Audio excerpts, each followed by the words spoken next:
घने जंगल के बीच एक ऊंचा और सुनसान बुर्ज खड़ा था। न सीढ़ी न दरवाजा, सिर्फ ऊपर एक छोटी सी खिड़की। उसी खिड़की से कभी कभी एक लड़की का मधुर गीत हवा में तैरता था।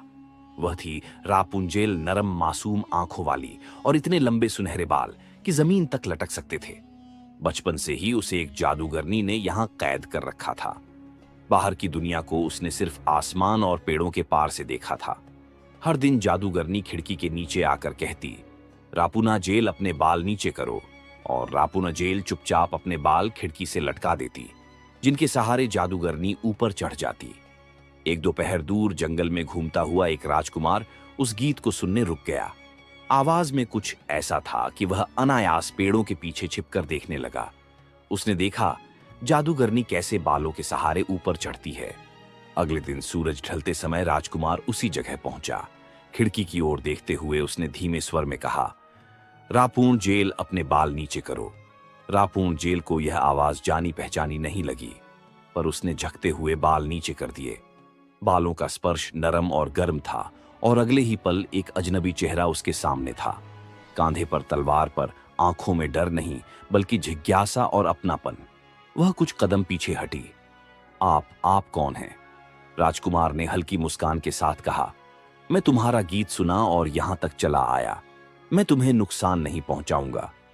रापुंजेल पहली बार किसी ऐसे इंसान से मिली थी जो जादूगरनी नहीं था। वह चुपचाप उसे देखती रही, जैसे सोच रही हो, क्या यह सपना है या सच? कुछ देर बाद राजकुमार ने खिड़की से बाहर झांका और बोला, नीचे जंगल है, हवा है, आजादी है। तुम इस टावर से बाहर क्यों नहीं जाती?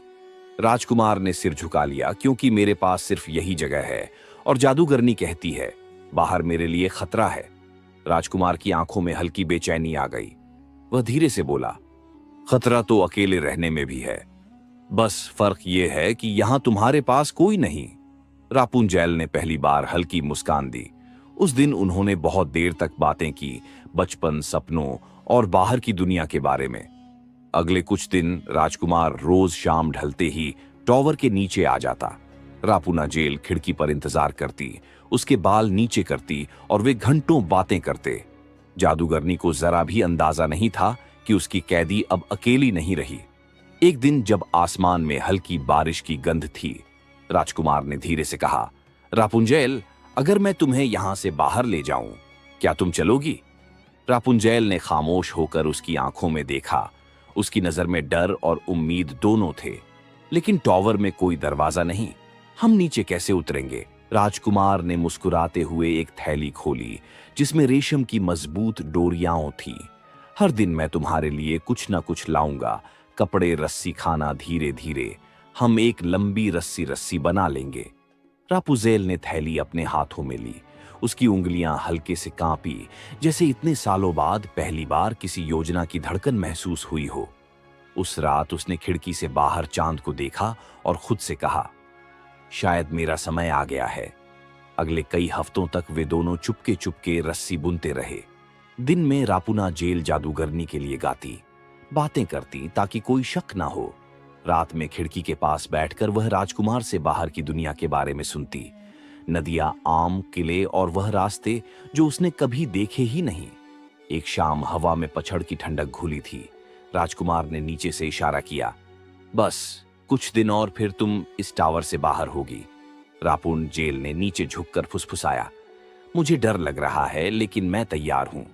उसकी आंखों में अब सिर्फ इंतजार नहीं बल्कि साहस भी था।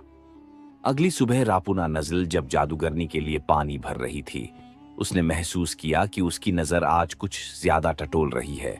जादूगरनी ने बिना वजह पूछा, तुम आजकल बहुत चुप रहती हो, कुछ छुपा तो नहीं रही?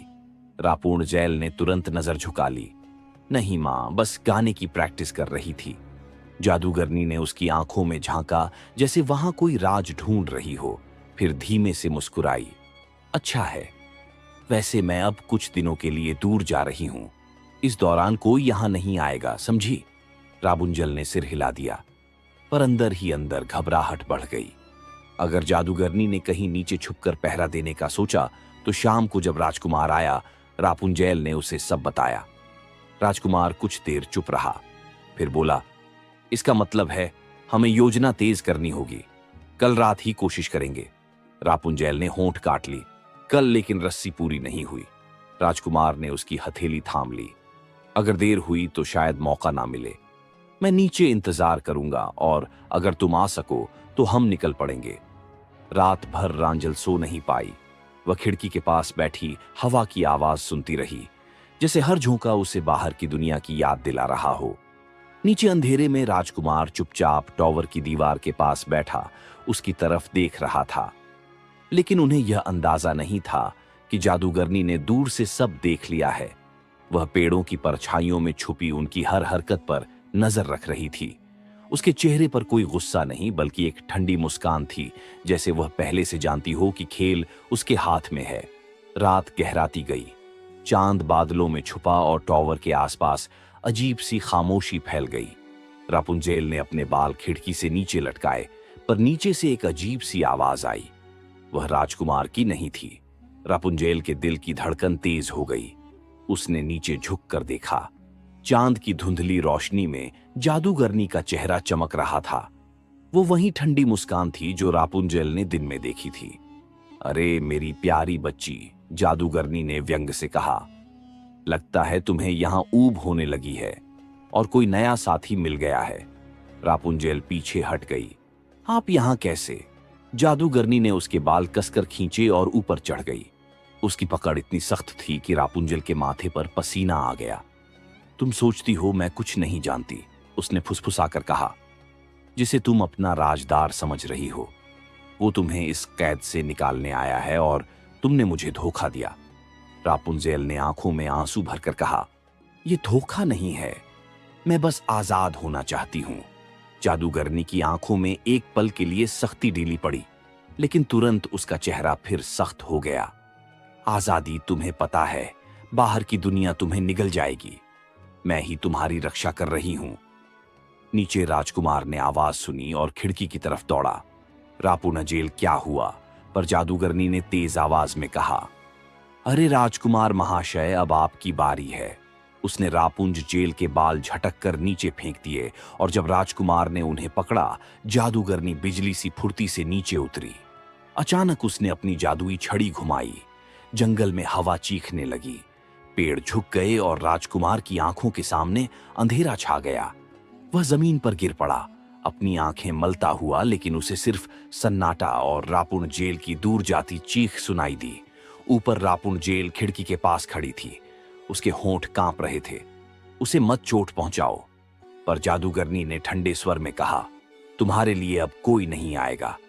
इसके बाद उसने एक जादू किया और रापुंजेल के आसपास की हवा बदल गई। टॉवर की खिड़की दीवारें सब फीकी होकर गायब होने लगीं। जब रापुंजेल ने आंख खोली, वह किसी अनजान सुनसान जगह में थी, जहां ना जंगल था, ना आसमान में चांद, बस रेगिस्तान की ठंडी रेत और अंतहीन सन्नाटा। राजकुमार ने जैसे तैसे उठने की कोशिश की, पर उसकी आंखों के सामने अब सिर्फ धुंध और काला अंधेरा था। हर दिशा से हवा का शोर सुनाई दे रहा था, पर रापुंजेल की आवाज कहीं खो चुकी थी। उसने हाथों से टटोलते हुए तलवार उठाई और खुद से कहा, मैं देख नहीं सकता, लेकिन जब तक साहस है मैं उसे ढूंढूंगा। वह ठोकर खाते खाते जंगल के भीतर बढ़ा। पैरों में कांटे छुपते, कपड़े फटते, पर उसके कान हर आवाज पर चौकन्ने थे। कहीं रापुंजेल की पुकार सुनाई दे जाए। उधर रेगिस्तान के बीच रापुंजेल अकेली थी। दिन में सूरज उसकी त्वचा झुलसा देता, में ठंडी हवा हड्डियों तक चुभती। उसके लंबे सुनहरे बाल अब बिखर कर रेत में उलझ गए थे, पर उसके दिल में राजकुमार का चेहरा बार बार उभरता था और वही उसे हिम्मत देता। एक रात थककर वह रेत पर बैठी गुनगुनाने लगी, वही गीत जो कभी टॉवर से गाती थी। उसी समय बहुत दूर किसी पहाड़ी दर्रे में राजकुमार को एक धीमी सी धुन सुनाई दी। वो रुक गया, सांस रोके और फिर दिशा पहचान कर आगे बढ़ने लगा। रास्ता आसान नहीं था। एक खाई पार करते हुए वह गिर पड़ा। हाथ छिल गए, लेकिन उसने हार नहीं मानी। हर कुछ देर में रापुंजेल की धुन थोड़ी और साफ सुनाई देती, जैसे हवा खुद उसका मार्गदर्शन कर रही हो। दूसरी तरफ जादूगरनी अपने किसी और जादू में व्यस्त थी और उसे अंदाजा भी नहीं था कि उनका मिलन फिर संभव हो सकता है। रापुंजेल को भी यकीन नहीं था कि कोई इस वीरान जगह तक पहुंच पाएगा। लेकिन गीत गाना उसने बंद नहीं किया, क्योंकि वह जानती थी यही एक धागा है जो उसे उसकी दुनिया से जोड़ रहा है। आखिर एक शाम जब सूरज डूबने को था, राजकुमार की थकी हुई चाल अचानक रुक गई। हवा में वही आवाज साफ थी और इस बार वह बेहद पास से आ रही थी। उसका दिल जोर से धड़कने लगा। वो अब बस कुछ कदम दूर था। रेगिस्तान की ठंडी हवा में राजेल बैठी थी, घुटनों को सीने से लगाए, आंखें बंद किए वहीं पुराना गीत गा रही थी। अचानक उसने रेत पर किसी के कदमों की आहट सुनी, धीरे धीरे, जैसे कोई थक कर भी चलने की कोशिश कर रहा हो। उसका दिल धड़क उठा। वो मुड़ी, लेकिन दूर तक फैली रेत में कोई साफ आकृति दिखाई नहीं दी। कुछ पल बाद एक धुंधली पर छाई रेत के टीलों के पीछे से उभरी। राजकुमार था, धूल से ढका, फटे कपड़ों में, आंखें धुंधली और घायल, पर उसकी चाल में अब भी वही दृढ़ता थी। रापुंजल हड़बड़ाकर उठी और उसकी तरफ दौड़ पड़ी। राजकुमार उसकी आवाज कांप रही थी। राजकुमार ने आवाज सुनी, चेहरे पर हल्की मुस्कान आई। वह आवाज पहचान चुका था।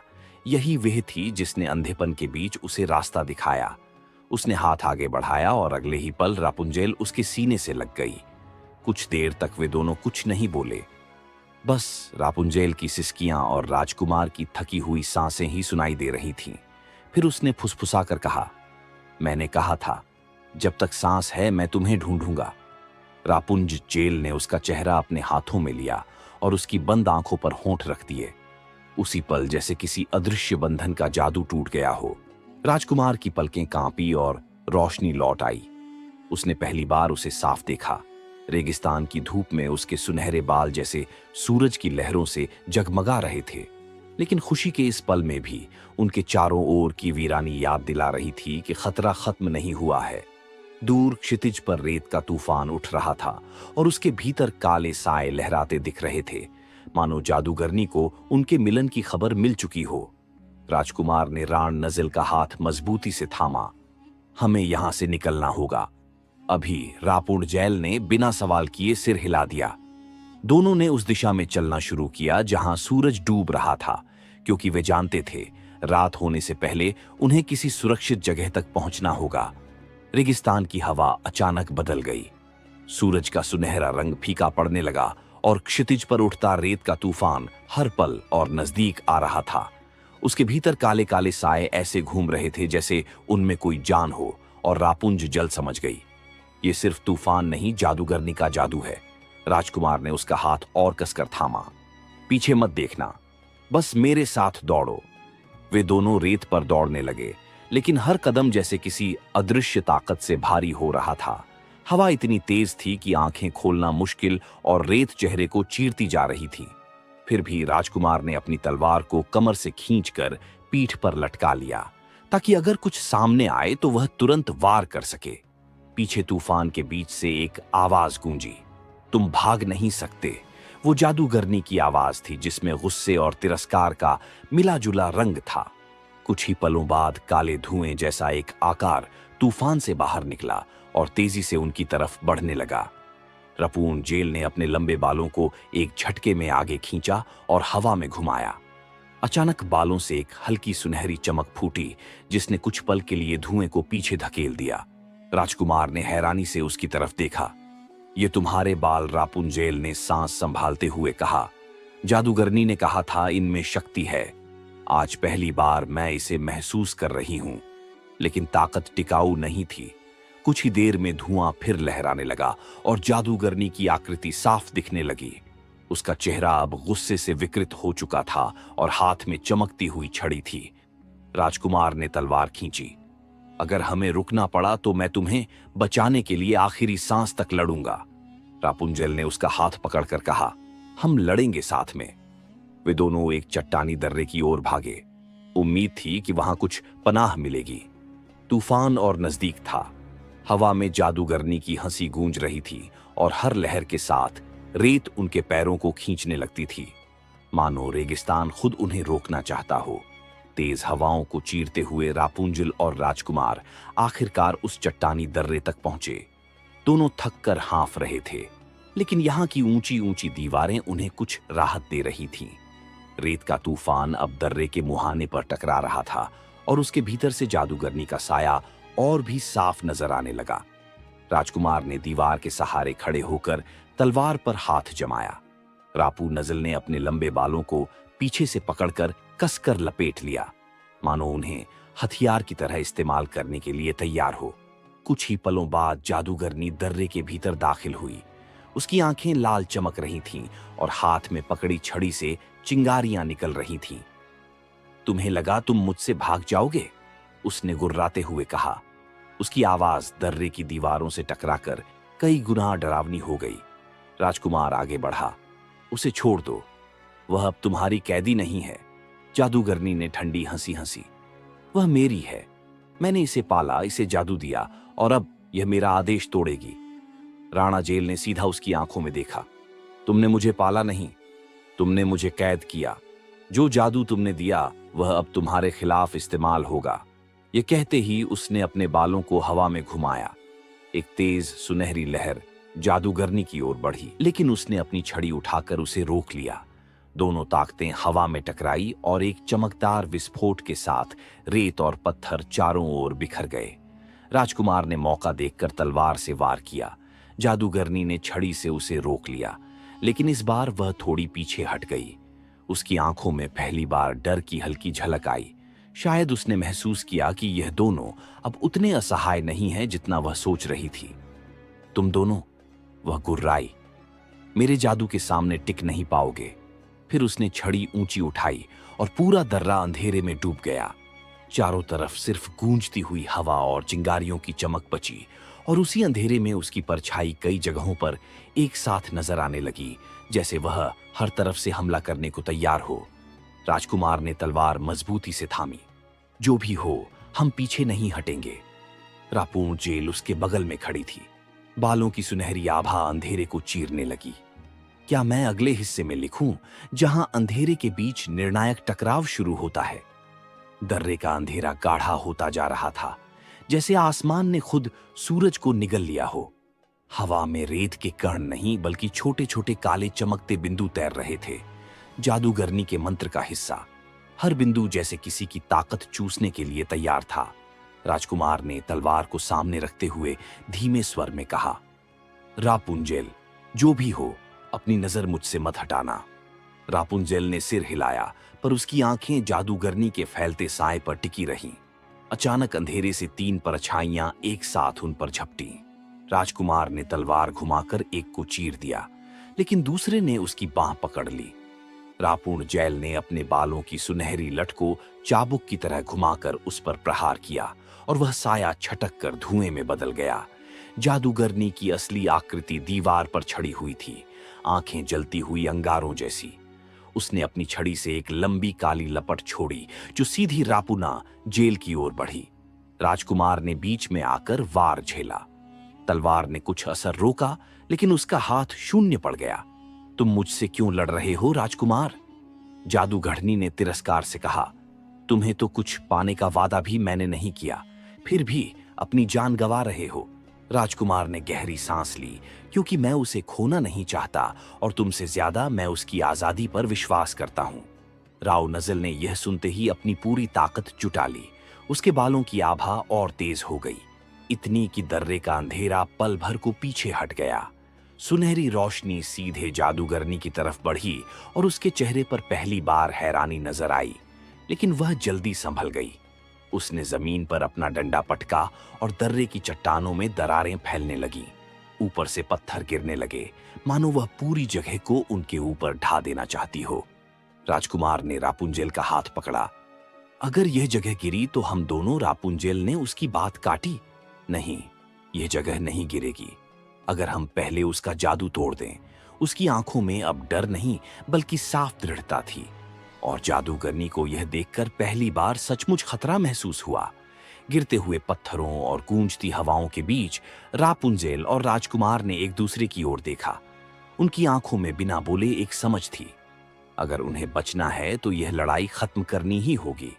राजकुमार ने फुसफुसाते हुए कहा, उसकी ताकत उसकी छड़ी में है। अगर हम इसे तोड़ दें तो उसका जादू खत्म हो जाएगा। रापुंजेल ने सिर हिलाया, पर उसकी निगाहें जादूगरनी पर जमी थीं, जो दीवारों पर ऐसे घूम रही थी जैसे उसका शरीर हवा का बना हो। मैं उसे नीचे लाऊंगी, रापुंजेल ने दृढ़ स्वर में कहा। तुम बस मौका देखकर उसकी छड़ी पर वार करना। राजकुमार ने कोई सवाल नहीं किया, बस तलवार की पकड़ और मजबूत कर ली। रापुंजल ने अपने बालों को कसकर लपेटा और फिर एक झटके में हवा में घुमाया। सुनहरी चमक ने जादूगरनी का ध्यान खींचा और वह सीधे उसकी तरफ झपटी। ठीक उसी समय रापुंजल ने बालों को उसके पैरों के चारों ओर लपेट दिया और पूरी ताकत से उन्हें खींचकर जमीन पर गिरा दिया। जादूगरनी गिरी, लेकिन उसकी पकड़ में अब भी छड़ी थी। वो गुर्राई। मूर्ख लड़की, और छड़ी घुमाकर एक काली लहर छोड़ी जिसने रापुंजल को पीछे धकेल दिया। राजकुमार ने इस मौके का इंतजार किया था। वह आगे बढ़ा, एक वार छड़ी पर, लेकिन जादूगरनी ने उसे बचा लिया। हालांकि उसका संतुलन बिगड़ गया। तभी राउजल ने अपनी आखिरी ताकत जुटाकर बालों को छुरी के चारों ओर लपेट दिया। छड़ी सुनहरी रोशनी में डूबने लगी और जादूगरनी की चीख दर्रे में गूंज उठी। नहीं, यह मेरा है, उसने जोर लगाया, लेकिन रोशनी इतनी तेज थी कि उसकी आंखें चौंधियां गईं। राजकुमार ने तलवार से एक आखिरी वार किया और छड़ी बीच से टूट गई। तुरंत ही अंधेरा छंटने लगा। काले साए हवा में घुल गए और दर्रे पर गिरते पत्थर रुक गए। जादूगरनी जमीन पर गिर पड़ी। उसका चेहरा अब थका और कमजोर था। उसकी लाल चमकती आंखें बुझ चुकी थीं और वह रेत के कणों में बदलकर धीरे धीरे हवा में उड़ने लगी। रापुंजेल ने गहरी सांस ली। खत्म। राजकुमार ने उसकी ओर देखकर हल्की मुस्कान दी। हाँ, अब तुम सच में आजाद हो। दर्रे से बाहर निकलते ही उनके सामने दूर तक फैला हरा भरा मैदान था। रेगिस्तान गायब हो चुका था, मानो जादूगरनी के साथ उसका श्राप भी टूट गया हो। लेकिन सफर यहीं खत्म नहीं था, क्योंकि अब उन्हें उस दुनिया में लौटना था जिसे रापुंजेल ने कभी सिर्फ खिड़की से देखा था। रापुंजेल ने अपने सुनहरे रेशमी और जादुई लंबे बाल खिड़की से नीचे लटका दिए। नीचे खड़ा राजकुमार उन बालों को मजबूती से पकड़कर ऊपर चढ़ने लगा। हवा में हल्की ठंडक थी और बुर्ज के आसपास पेड़ों की पत्तियां सरसराने लगीं। ऊपर पहुंचते ही राजकुमार ने पहली बार रापुंजल को करीब से देखा। उसकी आंखों में एक अनकही उदासी और उम्मीद दोनों झलक रही थी। रापुंजेल ने धीमे स्वर में पूछा, तुम कौन हो और यहां क्यों आए हो? राजकुमार ने मुस्कुराकर जवाब दिया, मैं वो हूं जो तुम्हें इस कैद से आजाद करना चाहता है। उसकी आवाज में आत्मविश्वास था, लेकिन आंखों में चिंता भी। रापुंजेल ने खिड़की के बाहर देखा। दूर तक फैले जंगल और उसके पार की दुनिया उसे एक सपने जैसी लगी। उसने धीरे से कहा, तुम नहीं जानते, ये सिर्फ पत्थरों का नहीं बना है, ये जादू का है। यहां से भागना आसान नहीं होगा। राजकुमार ने उसकी ओर बढ़कर कहा, तो फिर हम मिलकर इस जादू को तोड़ेंगे। लेकिन रापुंजेल की नजर एक पल के लिए दरवाजे की ओर गई, जहां से कदमों की आहट सुनाई देने लगी थी। वो आहट जिसे सुनते ही उसका दिल तेजी से धड़कने लगता था। कदमों की आहट जैसे जैसे करीब आती गई, रापुंजेल का चेहरा सफेद पड़ने लगा।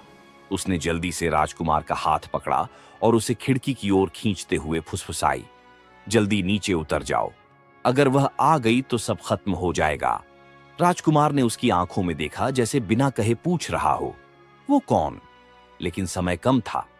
ठीक उसी समय भारी लकड़ी का दरवाजा चरमराहट के साथ खुला और भीतर काले लबादे में लिपट्टी लंबी और ठंडी आंखों वाली जादूगरनी खड़ी थी। उसकी नजर सीधे रापुंजेल के पीछे खड़े राजकुमार पर गई। तो यही है तुम्हारा राज? जादूगरनी की आवाज बर्फ जैसी ठंडी और नुकीली थी। रापुंजेल ने अपने होंठ काटते हुए कहा, कृपया उसे जाने दो, उसका इससे कोई लेना देना नहीं है। जादूगरनी ने धीमे धीमे कदम आगे बढ़ाए। उसके हाथ में एक चांदी का डंडा था, जिसके सिरे पर नीली लौ जल रही थी। कमरे का माहौल अचानक ठंडा हो गया, मानो दीवारें भी सांस रोके खड़ी हो। तुम जानती हो, वह बोली, इस बुर्ज से भागने की सजा क्या होती है? राजकुमार ने आगे बढ़कर रापुंजेल के सामने खुद को ढाल की तरह खड़ा कर लिया। अगर सजा देनी है तो मुझे दो, पर उसे मत छू। जादूगरनी की आंखों में एक पल के लिए हैरानी झलकी, लेकिन फिर उसके होंठों पर एक हल्की मुस्कान आ गई। वो मुस्कान जिसमें कुछ खतरनाक छुपा था। बहुत अच्छा, तो हम तुम्हारे साहस की परीक्षा लेंगे, उसने कहा, और नीली लौ अचानक और तेज चमकने लगी। नीली लौ की तेज चमक से पूरा कमरा जिसे जलते आसमान के टुकड़े में बदल गया। रापुंजेल अपनी आंखें ढकते हुए एक कदम पीछे हटी, लेकिन राजकुमार मजबूती से अपनी जगह खड़ा रहा। जादूगरनी की आवाज कमरे में गूंज उठी। अगर तुम सच में रापुंजेल के लिए अपनी जान दांव पर लगाने को तैयार हो, तो तुम्हें मेरी भूल भुलैया से गुजरना होगा। ऐसी भूल भुलैया जहां ना रास्ता साफ है, ना मंजिल का यकीन। वहां तुम्हारा सामना उन परछाइयों से होगा जो तुम्हारे दिल के डर से जन्मी है। राजकुमार ने बिना झिझक सिर हिलाया। मैं तैयार हूं। जादूगरनी ने अपना डंडा जमीन पर मारा और देखते ही देखते फर्श पर एक काले भंवर जैसा दरवाजा खुल गया, जिसमें से ठंडी हवा और अंधेरे की लहरें उठ रही थीं। अगर सूरज ढलने से पहले तुम रापुना जेल तक लौट आए तो वह आजाद होगी, जादूगरनी ने कहा। लेकिन अगर देर हुई तो वह हमेशा के लिए मेरी होगी। राजकुमार ने रापुना जेल की ओर देखा। उसकी आंखों में डर और उम्मीद दोनों थे। मैं लौट कर आऊंगा, उसने दृढ़ स्वर में कहा और बिना एक पल गंवाए उस अंधेरे भंवर में कूद गया।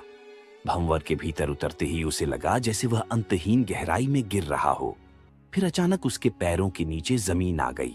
एक घना धुंधन से भरा जंगल, जहां पेड़ों की टहनियां एक दूसरे में उलझकर रास्ता बंद कर रही थीं। में अजीब सी फुसफुसाहट थी, जैसे पेड़ आपस में बातें कर रहे हो। तुम यहां से कभी नहीं निकल पाओगे।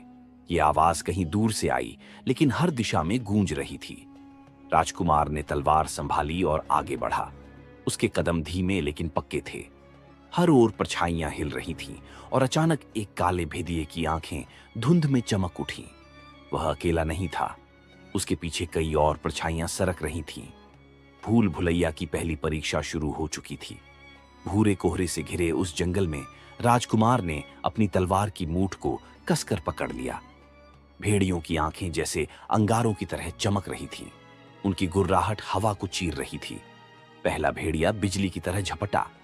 राजकुमार ने तलवार घुमाई। धातु की चमक ने धुंध को चीरते हुए उसकी देह को किनारे कर दिया, लेकिन हमला रुकने वाला नहीं था। दो और भेदिए पीछे से घात लगाकर आए। राजकुमार ने तेजी से एक पेड़ के तने का सहारा लिया। तलवार की धार को नीचे घुमाते हुए एक भेदिए को गिरा दिया। बाकी भेदिए गोल घेरा बनाकर उसे घेरने लगे। अब लड़ाई केवल ताकत की नहीं, बल्कि धैर्य की भी थी। उसने गहरी सांस ली और याद किया कि रापुना जेल के लिए समय बहुत कम है। अचानक उसने भेड़ियों के घेरे में एक खाली जगह देखी। वहीं से वह झपट पड़ा, एक के बाद एक वार करते हुए रास्ता बनाता गया। कुछ ही क्षणों बाद वह जंगल के गहरे हिस्से में पहुंच गया, जहां पेड़ों की शाखाएं आपस में जुड़कर एक विशाल मेहराब बना रही थीं। जैसे ही वह मेहराब के नीचे से गुजरा, अंधेरा और गाढ़ा हो गया, और तभी उसके सामने एक प्राचीन पत्थर का दरवाजा उभरा, जिस पर नीली लौ जैसी आकृति जल रही थी। दरवाजे से एक भारी गूंजती आवाज आई, आगे बढ़ने के लिए तुम्हें अपने सबसे गहरे डर का सामना करना होगा। दरवाजा धीरे धीरे खुलने लगा और अंदर जो था वह राजकुमार के दिल की धड़कन रोक देने वाला था। वह थी रापुंजेल, नरम मासूम आंखों वाली। वह एक सफेद पत्थर की चट्टान पर लेटी थी। उसके चारों ओर सिर्फ खालीपन और सन्नाटा। राजकुमार का दिल एक पल को थम सा गया। ये उसका सबसे गहरा डर था, रापुंजेल को मृत देखना। वह एक कदम आगे बढ़ा, पैर लड़खड़ाया। परछाई रापुंजेल ने आंखें खोलीं, लेकिन उनमें जान नहीं थी। तुम मुझे नहीं बचा सकते, उसके होंठ हिले। तुम हार मान लो। राजकुमार की सांसें तेज हो गईं। यह सच नहीं हो सकता, यह सिर्फ एक भ्रम है, जादूगरनी का जाल। उसने आंखें मूंदी और अपने दिल की आवाज सुनने की कोशिश की। रापुंजेल की वह मासूम मुस्कान, उसकी आशाएं, उसके सपने, ये सब झूठ नहीं हो सकता। उसने तलवार की मूठ पर हाथ कस कर रखा और दृढ़ स्वर में बोला, तुम सिर्फ एक परछाई हो। मैं तुमसे नहीं डरता, मैं उस असली रापुंजेल को बचाऊंगा। ये कहते ही झूठी रापुंजेल की छवि धुंधली पड़ने लगी और चारों ओर का दृश्य बदल गया। वह अब एक संकरी अंधेरी गुफा में खड़ा था, जिसके दूसरे छोर से हल्की रोशनी आ रही थी। वह उस ओर दौड़ पड़ा। गुफा से बाहर निकलते ही उसकी आंखें चौंधिया गईं। वह उसी बुर्ज के सामने खड़ा था। ऊपर खिड़की में रापुंजेल बैठी थी। उसके चेहरे पर चिंता और उम्मीद की लकीरें थीं। सूरज क्षितिज को छू रहा था, आखिरी किरणें लुप्त होने को थीं। राजकुमार, रापुंजेल ने राहत की सांस ली। लेकिन तभी जादूगरनी खिड़की में प्रकट हुई। तुम समय पर आ गए, लेकिन अब तुम्हें मेरी आखिरी शर्त माननी होगी, उसने ठंडे स्वर में कहा। उसने अपनी छड़ी घुमाई और रापुंजेल के लंबे सुनहरे बालों में एक अजीब सी चमक दौड़ गई। अगर तुम इन बालों को एक बार काट दो और फिर भी उनमें जान बची रहे तो रापुंजेल आजाद होगी, नहीं तो उसका जादू हमेशा के लिए खत्म हो जाएगा और वह तुम्हारी साधारण सी दुनिया की एक साधारण सी लड़की बनकर रह जाएगी। क्या तुम यह जोखिम उठाओगे? राजकुमार ने बिना एक पल गवाए अपनी तलवार निकाली। ये कोई शर्त नहीं, एक चुनौती थी। उसने रापुंजेल की आंखों में देखा। उसकी आंखों में डर था, लेकिन विश्वास भी। राजकुमार ने तलवार का वार किया। सुनहरे बालों का गुच्छा कटकर हवा में तैरने लगा और नीचे जमीन पर गिर पड़ा। एक पल के लिए सब कुछ थम सा गया। जादूगरनी की ठंडी हंसी गूंजी। तुमने हार मान ली। किंतु तभी एक अद्भुत चमत्कार हुआ। जमीन पर गिरे धोस बाल चमक उठे और उनसे एक नया पौधा फूट निकला, जो तेजी से बढ़ता हुआ एक सुनहरी बेल बन गया। वह बेल तेजी से बुर्ज की दीवार पर चढ़ने लगी। उस पर सुनहरी पत्तियां और चमकते फूल खिल उठे। राजकुमार ने मुस्कुराते हुए रापुंजेल की ओर देखा। उसके कटे हुए बाल अब छोटे और घने थे और उसकी आंखों में एक नई चमक थी, आजादी की चमक। जादूगरनी हैरान थी। उसका जादू टूट चुका था। वह धुंधली होती चली गई और अंत में हवा में विलीन हो गई। राजकुमार सुनहरी बेल के सहारे ऊपर चढ़ा और रापुंजेल का हाथ थाम लिया। चलो, उसने कहा, अब हमारा सफर शुरू होता है। वे बुर्ज से नीचे उतरे। रापुंजेल ने पहली बार जमीन पर अपने पैर रखे। घास की कोमलता, हवा का स्पर्श, पेड़ों की खुशबू, एवरीथिंग नया और अद्भुत लग रहा था। उसने आंखें बंद करके गहरी सांस ली। यह आजादी की खुशबू थी। राजकुमार उसे अपने घोड़े पर बैठाकर अपने राज्य की ओर ले चला। रास्ते में रापुंजेल हैरानी से आसपास के नजारों को देख रही थी। नदियां, गांव, खेत, पक्षी। उसने पहली बार चिड़िया की आवाज सुनी, पहली बार फूल को छुआ। जब वे राजमहल पहुंचे तो सबने उनका स्वागत किया। रापुंजेल को सब कुछ नया लग रहा था। उसने पहली बार इतने लोग देखे, पहली बार महल के भव्य कमरे देखे। शुरू में वह थोड़ी शर्माती थी, लेकिन राजकुमार का प्यार और सहारा उसके साथ था। धीरे धीरे उसने नई दुनिया में रहना सीखा। उसने पढ़ना लिखना सीखा, संगीत सीखा और महल के बगीचों में घूमना पसंद किया। उसके छोटे बालों में अब भी एक अलग ही चमक थी और उसकी मासूम आंखों में अब डर की जगह उत्साह था। समय बीता। रापुंजेल और राजकुमार का प्यार गहरा होता गया। एक दिन राजकुमार ने पूरे राज्य के सामने रापुंजेल के सामने शादी का प्रस्ताव रखा। रापुंजेल की आंखों में खुशी के आंसू आ गए। उसने हां कहा। उनकी शादी की खुशी में पूरे राज्य में जश्न मनाया गया। रापुंजेल ने सुनहरे रंग की एक सुंदर साड़ी पहनी थी और उसके चेहरे पर चमक थी।